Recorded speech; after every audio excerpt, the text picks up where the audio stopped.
Hello, friends. It's Nick Vargas with the Source LGBT Virtual Center. Today, we have a very special guest. We have activist, feminist, and author Marta Miranda Straub. She has been doing work in the nonprofit space for over 30, 40 years. She can tell you more. And she recently has retired, so she concentrates now fully on her own business of helping other nonprofits. She's worked for The Source, which is how we know her, and it did a fantastic job. And she just came out with a new book that's doing very well. It's a book of poetry called Cradled by Skeletons. But anyways, Marta, how are things going in Louisville, Kentucky for you, given all this? Well, Louisville, Kentucky, no basketball and no derby. That kind of puts us out of our league. So people are very concerned that major hallmarks of who we are on hold.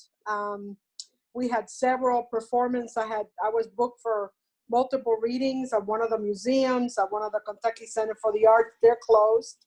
And today the restaurants and bars are closed. They can do delivery and pickup, but not open sitting. So we continue to lock down, and all in all, it's quiet and people are behaving. Except I hear the elderly folks are crowding the malls and going there for walks. We're all trying to protect our parents and grandparents, but they seem to not have none of it. So we just heard that the malls were packed with senior citizens. So Wow. it's kind of odd. It's kind of odd. No, that's, yeah. We, for the most part, like our older people, from what I can tell, are staying home. Maybe not Dean's grandmother. But she also, has a business to run that she's really concerned about. And it's really convincing people that this is a serious thing and the best thing they can do is to stay home. It's tough. Right. Especially for, senior citizens and our younger people. The LGBT community, we're getting reports that it's taking bar closures to keep the young people from going out and clubbing, and then it's tough, but I'm glad you're staying home. I am. I'm staying home.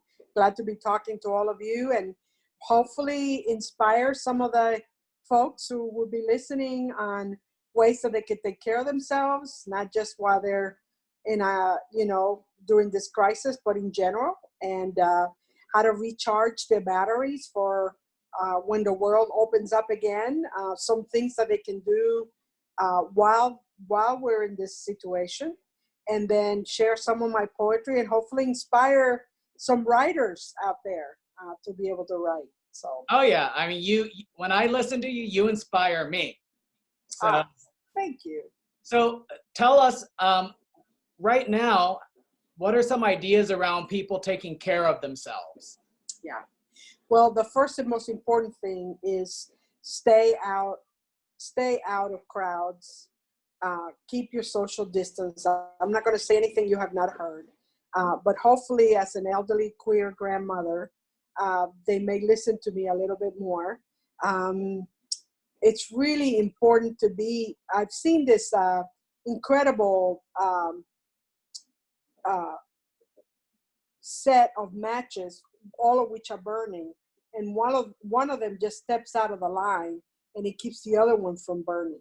So the biggest act of compassion and activism and self-care and community care that we could do is to get out of any situation that may be contagious, because this little sucker likes being contagious. It doesn't really want to kill you, but it wants you to pass it on to other people. It's set up by that. So I think as much downtime as you can do, and stay away from people. I mean, we are the carriers. So this is a really good time to practice alone time. It's a really good time to take care of things that maybe you have not taken care of before. So one of the things that I encourage people is to write a list of all the things they've wanted to do that they didn't think they had time to do before.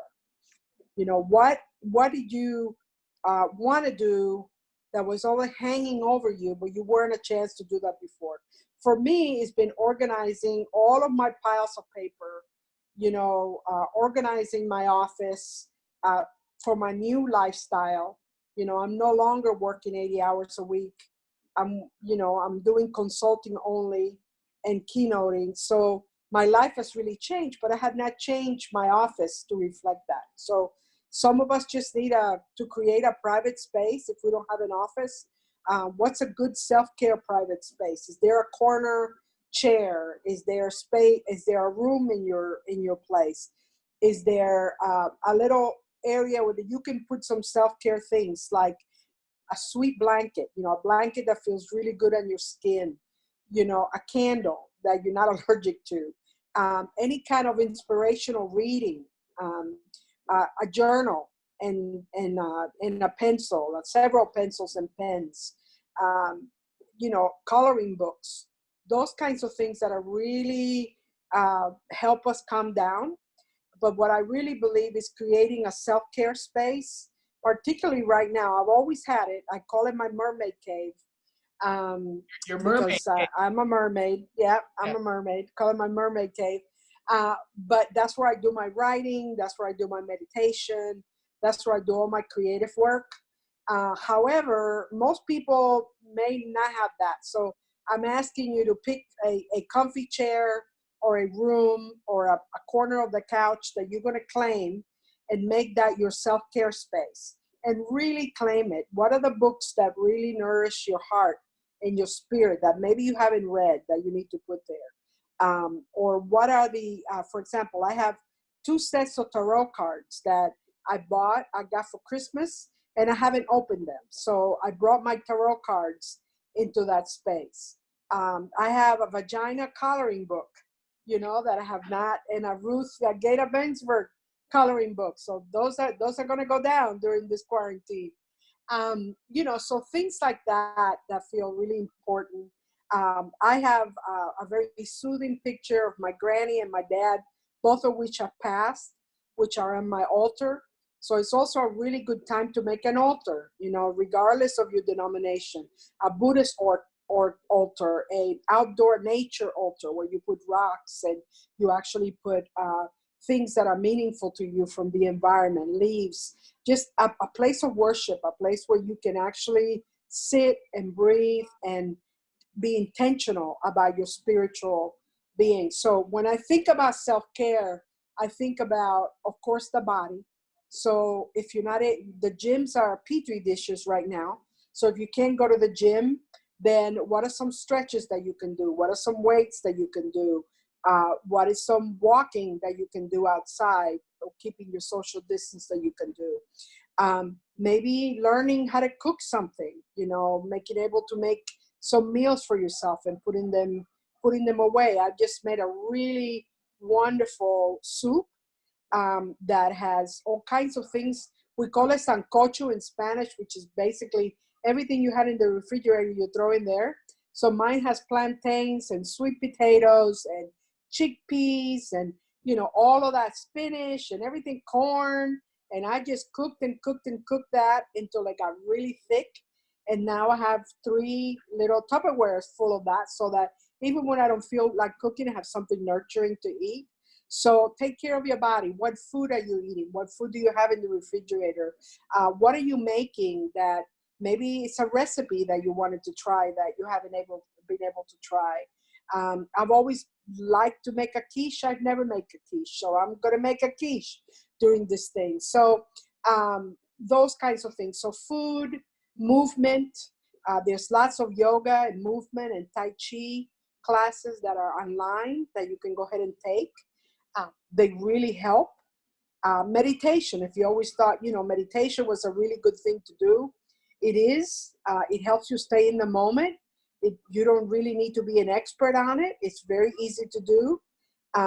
Those are the kinds of things that help us restore and recharge and re-energize. So having a safe space, creating a self-care space, making sure that you have movement in your life, meditation, breathing, stretching, material that inspires you, Some folks are doing coloring, and some folks are learning a new hobby.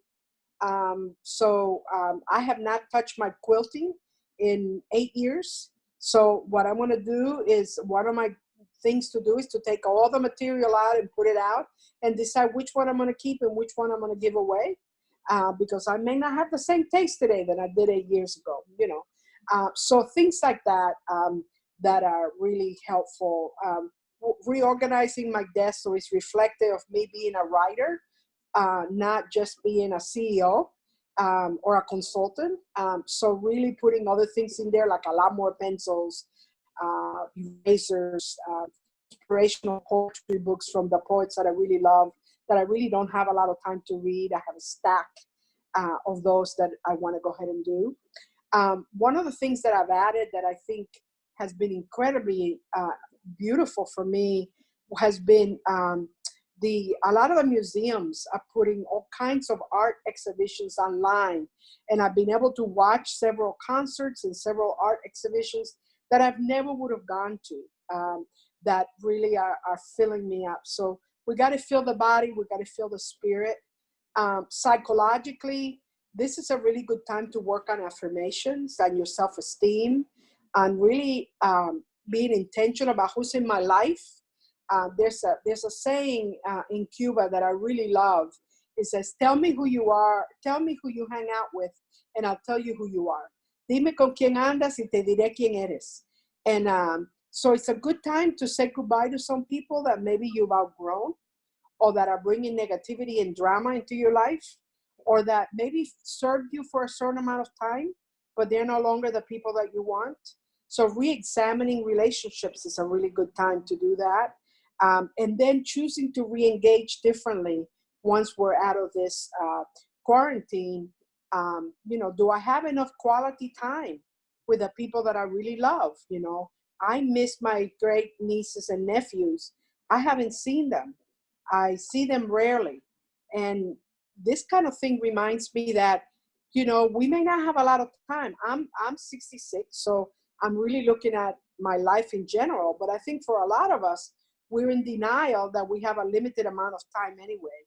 So this is a good time to be intentional about, you know, I want to spend more time with the people that I really care about, that are important to me, and not just respond when people want to be with me and want to do things. I want to be a lot more intentional about who I choose to be with and what I want to do.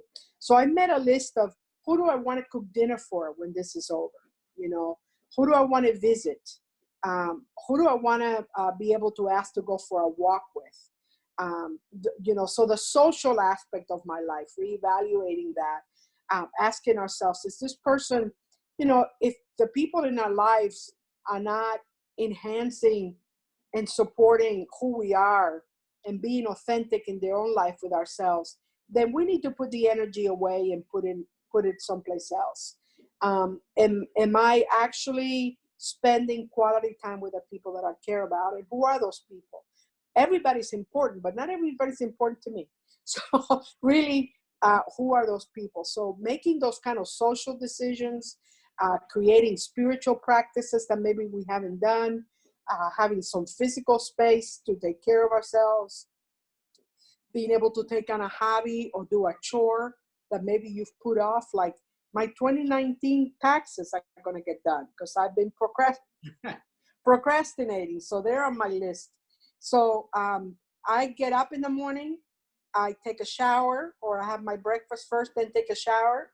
I put my lipstick on, and then I decide what I'm going to do with my day. I have a list. It's really important to be able to count on a routine. Mm-hmm. So I get up and I have my breakfast. I put clothes on, you know, and I decide from the list, what am I going to do today? And that really helps me.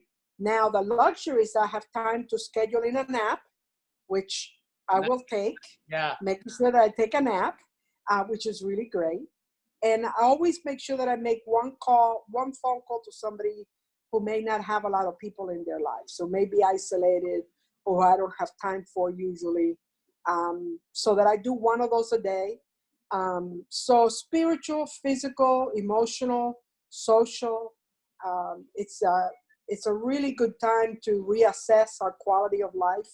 It's a really good time to look at those quadrants: my physical, my psychological, my spiritual, and my social. And what am I going to put in each of those areas that would feed me? And that it's a good time to create a habit because we have the time. Then when we get busy again, that habit is already in. So those are some of the things. I know I've said a lot because self-care is really important to me. I've been an activist for 45 years doing really hard work. So the reason why I'm alive and juicy and exciting about my life is because I've taken care of myself and I've made that a priority. So particularly if you're an activist, a social worker, a healthcare provider, a teacher, we need the mission. The work that we have is too important for this world. So we need to take care of ourselves so that we can be there for other people. So I'm a big self-care, hashtag self-care slut. I even have a t-shirt that says that. That's awesome. So yeah, I really resonate with what you're saying about slowing down, taking time to be intentional, cleaning, getting to projects, books, audio. I have a bunch of audio books that I'm going to finally be able to get to, clean out those cupboards. And it's this, like you mentioned, this is giving me a chance to reconnect with people that I haven't seen in some time. Like my friend, Dr. Tina Bargava, she's a professor of public health at Kent State. I was able to video conference with her like we're doing right now and catch up and see her face for the first time in 2 years, I think. Wow. So this is a really special time. And like, I hope that I will continue to be intentional and clean and not let these projects pile up after we start to get busy. Yeah. We will see. We will see. It's for well, one of the things that I suggest with some of my mentees and that we're doing is beginning like a little chapbook and writing things I've learned during the C virus and putting all the lessons that we're learning, because we usually are so busy that we don't slow down, and every crisis is an opportunity. We know that. So what are the opportunities? What are the lessons, so that we all have a list, an ongoing record of, what has the source learned, during this challenge? What have you personally, Nick? What have I? What everyone listening to? And write those down so we don't forget the wisdom that we're getting during this time. Yeah, that's a great idea. I'm gonna share that with my team and our group. We're having group meetings right now, so we're learning a lot about how to be productive virtually, how to use technology. I mean, those are things we're learning. I'm gonna share that maybe we start to keep a list of what we're learning as a team and individually, or maybe around our work. So you've talked a little bit about your activism, your CEO. Tell us, because I think this is really exciting and I love it. Tell us what you're doing now around your poetry and that. Well, thank you. I have been in the trenches for 45 years when I retired as the president and CEO of a large nonprofit dealing with domestic violence, intimate partner violence, and sexual assault. And also teaching. I taught for 17 years at the university. And I've always been in the gender justice, queer immigrant movement. I'm an intersectional feminist, which means I work on all those issues at the same time. I don't believe that we need to leave any part of us behind, and that we're a lot stronger. It takes more time and it takes more patience and compassion to bring us all along. But I don't ever want to leave my queer self when I go to a Latino event, or my Latina self when I go to a queer event, or my woman self when I'm doing a queer or whatever event. So I really do believe in connecting the dots and bringing all of us, bringing our precious quilt of who we are. No one is one thing. We're all complex. We all have a lot of us. And that's very rich. And for me, it's been my superpower. my superpower has been my authenticity around all that I am and all that I'm here to do, and standing pretty clearly in that space, in that value-driven space of what I believe in the world. So I knew when I finished that the Center for Women and Families was going to be my last hurrah. I did 8 years there, retired, and reopened my consulting practice and started to do some work like with a source, doing strategic planning, working with boards, doing work around fund development, some executive coaching, those kinds of things. But I get to pick and choose what I do and who I do it with. Been keynoting a lot. I love to do, have a lot to say. So Centerlink is where we met, and you know, been doing keynotes there and at several other conferences, and I really love that, to bring my perspective to whatever is going on right now. And then when I retired, I call it rewired, which means you take your juices that you were putting in one area and you got to plug them into another area. So all of my electrical charges got taken out of being at the helm, being an executive leader, being an activist, and moving them into a slower pace of consulting.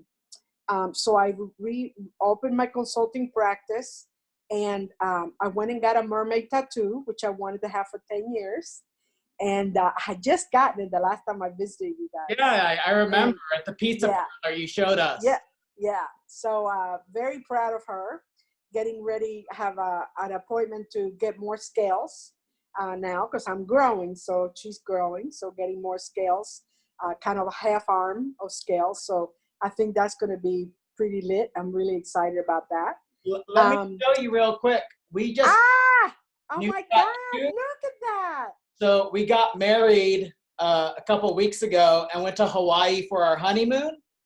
And in Kona, we found a tattoo artist on our last day who gave us matching tattoos. Oh my God, that is so big. Well, congratulations. I didn't know you guys got married. Yeah, we got married on the 29th, 2/29. Wow. So, wow. Well, congratulations. And beautiful tattoos. Beautiful. And you got them in Kona. Oh my God. No, it was wonderful. It was great to get married and be there. I'm glad we did it when we did, because coming back has been like coming to a new world. New world, yeah. You took a little break and you had a good time and you celebrated. Well, congratulations to you both. What a beautiful, beautiful thing. You got to share pictures. I'm so excited. You know, send me pictures later. So excited. So I did two things. I said goodbye to the center and goodbye to a 45-year career. The next day I went and got a tattoo.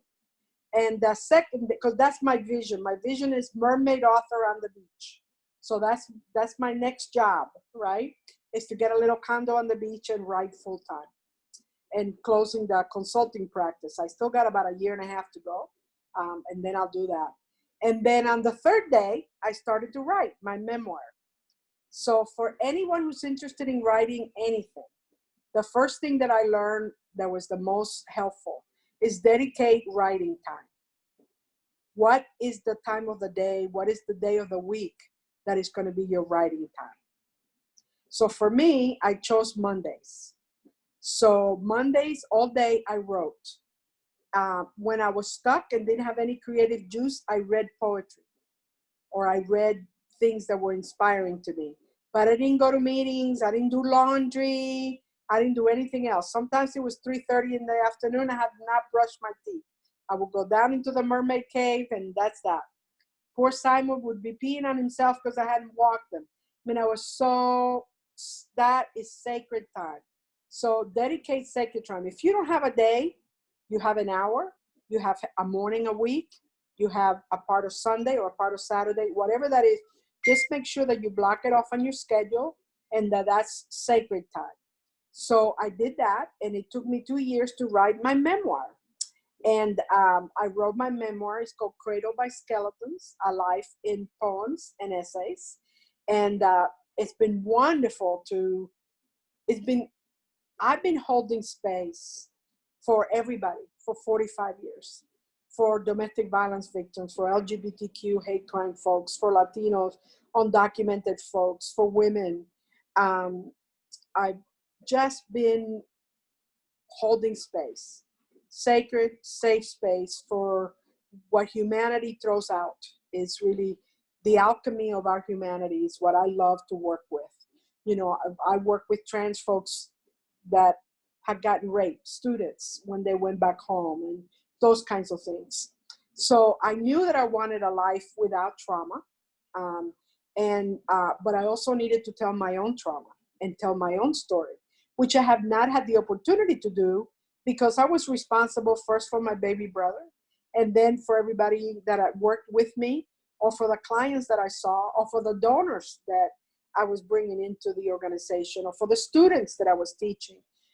So it's been really freeing to not have to mask and keep any part of myself out.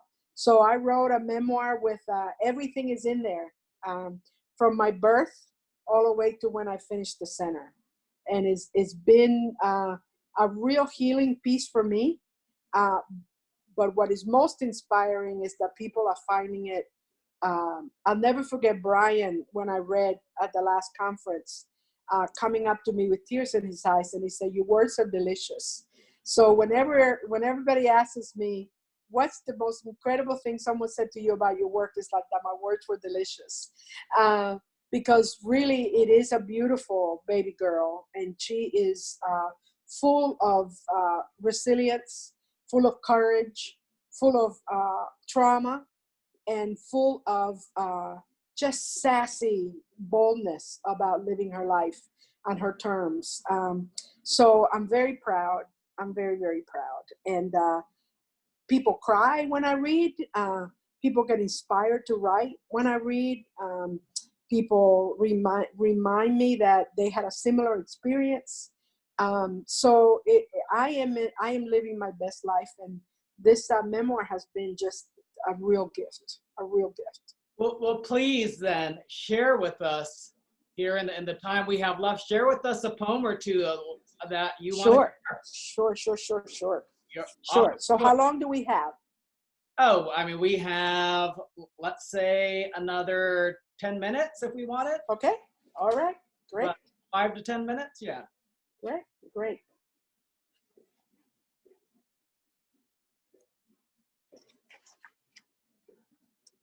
All right. Trying to find something that would really. I'm gonna read two poems. One is called "The Prince Was a Frog," and the other one is called "Addiction." Because one thing that I was not able to talk about before was my sexual assault, my fiance, 3 days before our wedding, and also the 10-year really destructive addiction path that I was on. So I'll read both of those. And then I'll read something light and beautiful that I wrote to my niece, so that we can end with a sweetness, right? Perfect. So the prince was a frog. His Roman profile severed the spaces he entered. His aloofness punctured conversations, while curious eyes took notice of his silence. His chiseled and manicured body seduced under his tailored cloak, encasing the treasure we all desired. The heavy teenage girl, embarrassed by her want, dared to break his gaze. His neck twisted, his lip curves into a luscious and sassy grin. He slowly walked towards her, taking her books. The sidewalks home were paved with clouds. The cold brisk air whistled his name, and the snow parted. The prince and I became my fairy tale. As the royal wedding neared, accusations and dominance emerged. From his spewing tongue, his anger surfaced. Just below his embrace, the full range of his need became evident. Without regard, he claimed his dowry.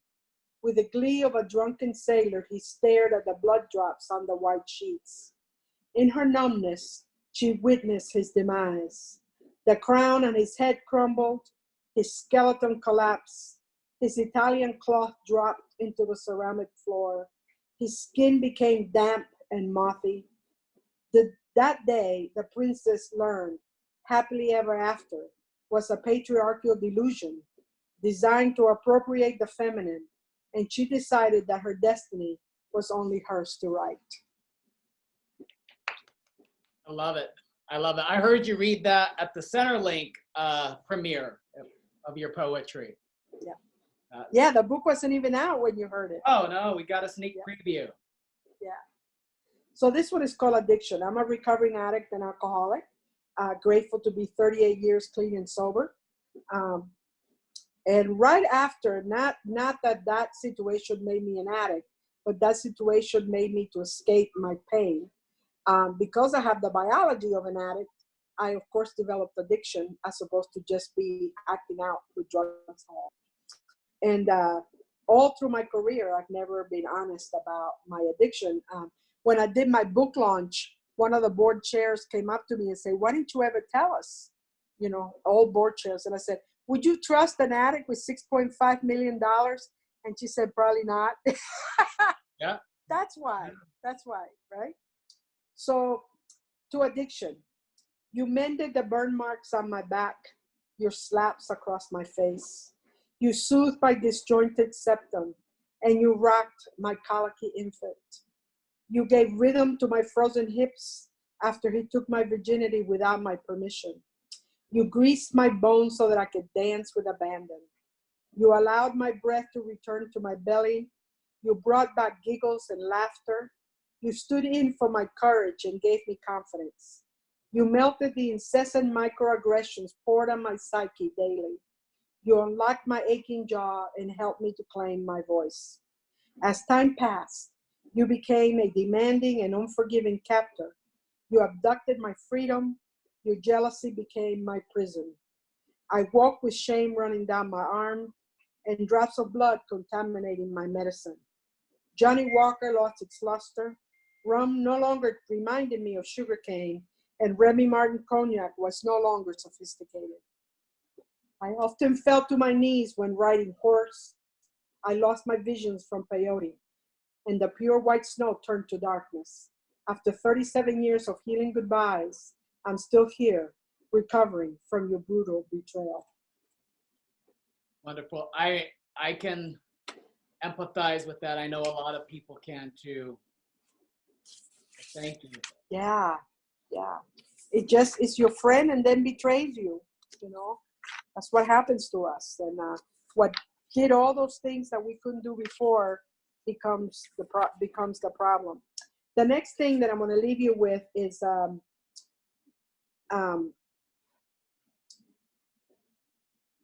it's a lullaby for my great niece, Lullaby for Maddie. This has been picked up as a children's book and is being illustrated right now. So this is the best of all the Mirandas. So what's next is a children's book. And I've also, on another one, we may have to, depending on the age of the group, I've started to write erotica, and I have a new book called Juicy coming out as well. So lots happening to this senior citizen. Yeah, that's happening on this end. So this is Lullaby for Maddie, my great niece. And it's a children's story. So get into your kid head. Everybody needs to be in there sometime. All right. There you go. Once upon a summer, deep within the darkness of Mother Ocean, there lived a sassy little mermaid named Madeline. Her hair was full of long curls, her eyes were full of stars, and her giggles woke up the whales, and her lashes fanned the waves. Her spirit was a composite she held, the adventures of Amelia Earhart, the prose of Dulce Maria Loinaz, the hope of Susan B. Anthony, the song of Bessie Smith, the intelligence of Marie Curie, and the courage of Sally Ride. And her scales had every note sang by Celia Cruz. Madeline used pink conch shells for pillows and stingrays for earrings. She played hide and seek with the dolphins. Every sunrise, she would swim to the edge of the waves. She would watch the creatures without tails playing on the sand. One glorious morning, filled with orchids and orange sun rays, she popped out of the warm waters and joined the humans. She was cold and she was grumpy. She looked for the dolphins and the whales and for her tail, and they were nowhere to be found. All of a sudden, while searching her surroundings, she saw her beautiful blonde mommy, and she found herself in her mommy's blue eyes. She noticed she was being cradled in the arms of her brown-skinned puppy. So Maddie thought, well, maybe, maybe it'd be okay to live out here on dry land for a little while. Later on, she met her abuelos and her abuelas, her sweet and kind prima, her tias and tios, and she was happy. Once in a while, Maddie gets cold and grumpy. She misses the warmth and depth of the ocean. She wants to play with the dolphins and ride the whales, and she searches for her earrings. Her beautiful mommy holds her, places her in a warm tub, and sings her a lullaby. Her handsome papi lays her right on his wide and strong chest, and they both fall asleep in the world of dreams. She begins to swim in the waves of love that surround her. She finds kisses to use for earrings, and once again, Maddie decides, I'll stay a little longer. That's wonderful. I love the imagery. I love the references to all those women in history. Susan B. Anthony, that stuck out. Thank you. So that's becoming a children's book, you said. It's being illustrated right now. It's beautiful. The illustrations are coming in and they're beautiful. That's great. And I can't wait to see Maddie's face when I give her her book. Could you imagine that? Wow, what a moment. Yeah. So for those people listening, Marta's first book, Cradled by Skeletons, is available locally, actually, in an independent bookstore called My Corazon, run by our friend, Janie, over in Hanford. I'm going to post their link. You can go and get the copy. I called to the store this morning. They're closed right now to the public and, to be good citizens. But when they reopen, they only had 1 or 2 copies left. So if you're inspired, run down there, support a local business. Of course, the book is available online, and you can have it sent to you. And right, the publisher, Shade Mountain Cafe Press, has it available. It's also on the Wicked Amazon now. Finally got there, but it's available. People can just write and we'll mail it to them. Wonderful. So, and we have a copy down at the Source as well. So when we reopen, if you want to come down and check it out in the library, you're welcome to do that. So for now, I just want to say a special thank you to Marta for joining us. You're welcome. My pleasure.